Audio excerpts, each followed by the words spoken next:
ഇന്ന് വിഷു. വിഷു എന്താണെന്ന് നമ്മൾ ഇതുവരെയും ശ്രദ്ധിച്ചിട്ടില്ല. വിഷു ആഘോഷിക്കുന്നു, പടക്കം പൊട്ടിക്കുന്നു, ആഹാരം കഴിക്കുന്നു, സദ്യ കഴിക്കുന്നു, കണി കാണുന്നു, അമ്പലത്തിൽ പോകുന്നു. പക്ഷേ ഇതിൻ്റെ ശാസ്ത്രീയമായിട്ടുള്ള അടിസ്ഥാനം എന്താണെന്നുള്ളതാണ് നമ്മൾ പരിശോധിക്കേണ്ടത്. അതറിഞ്ഞിട്ട് നമ്മളിത് ചെയ്യുമ്പോൾ നമുക്കതിൻ്റെ കൃത്യമായിട്ടുള്ള അനുഭവത്തിൽ അതെന്താണെന്നുള്ളത് നമുക്ക് കിട്ടും. അപ്പോൾ വിഷുവിൻ്റെ വാസ്തവികത എന്ന് പറഞ്ഞാൽ നമ്മൾ ഒരു ദിവസം നമുക്ക് സമ്പൽ സമൃദ്ധി കണ്ട് ഉണരുമ്പോൾ ആ സമ്പൽ സമൃദ്ധി നമ്മളിലേക്ക് എത്തിച്ചേരുകയാണ് ചെയ്യുന്നത്. നമ്മൾ സമ്പൽ സമൃദ്ധി കാണുമ്പോൾ നമ്മളിൽ സമ്പൽ സമൃദ്ധി ഉണ്ടാവുകയാണ്. ഈ റോണ്ട ബെന്നിൻ്റെ ബുക്കുണ്ടല്ലോ, ദ സീക്രട്ട് എന്ന് പറയുന്ന ബുക്ക്.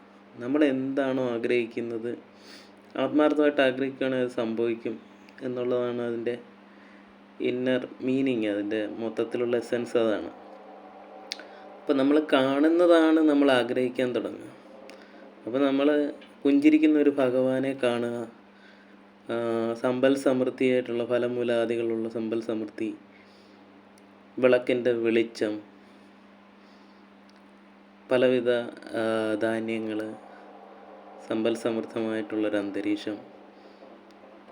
ആ ഒരു അന്തരീക്ഷം കണ്ട് തുടങ്ങുന്ന ഒരു ദിവസമോ വർഷമോ ഒക്കെ നമ്മുടെ ഉള്ളിൽ ആ ഒരു സമ്പൽ സമൃദ്ധി നിറയ്ക്കപ്പെടും. അപ്പം നമ്മൾ കാണുന്നതാണ് നമ്മുടെ ഉള്ളിൽ നിറയ്ക്കപ്പെടുന്നത്. അപ്പോൾ നമ്മൾ അത് നല്ല കാഴ്ചകൾ കാണാനുള്ള ഒരു വ്യവസ്ഥയാണ് നമുക്കുണ്ടാവേണ്ടത്. നല്ല കാഴ്ച കാണുക, നല്ല കാര്യങ്ങൾ കേൾക്കാൻ പറ്റുക. അപ്പോൾ നമ്മുടെ ഉള്ളിൽ നല്ല കാര്യങ്ങളെ സംഭവിക്കൂ. അപ്പോൾ ശുഭം ഉണ്ടാകാൻ വേണ്ടിയിട്ട് വിഷു നല്ലൊരു മാർഗമാണെന്നാണ്, നമ്മുടെ സംസ്കാരത്തിൻ്റെ ഏറ്റവും ചൈതന്യവത്തായിട്ടുള്ളൊരു ഭാഗമാണെന്നും നമ്മളെ സമ്പൽ സമൃദ്ധിയിലേക്ക് നയിക്കപ്പെടുമെന്നുള്ളതും ശുഭാപ്തി വിശ്വാസത്തിലേക്ക് നമ്മൾ കടക്കുമെന്നുള്ളതും ഉള്ളതിൻ്റെ ഒരു ശരിക്കും പറഞ്ഞാൽ നമ്മളെ ശരിക്കും ഇത് സൈക്കോളജിയാണ്.